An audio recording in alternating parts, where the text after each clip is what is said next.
মা, দরজা খোলো মা।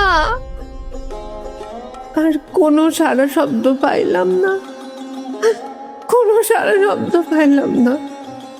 তখন আর কাঁদিতে পারিলাম না, জানো, চোখে আর জল ছিল না। মামির কথা মনে পড়িল।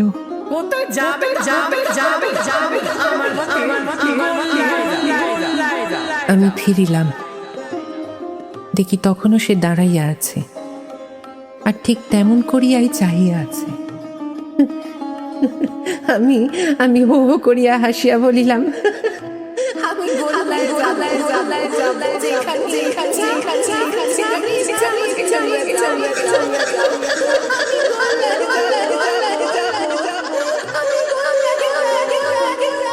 প্রতি শনিবার আপনারা শুনছেন Shrutiranga audio story series by Naihati Rangasena. শুনুন ডালিম দ্বিতীয় পর্ব।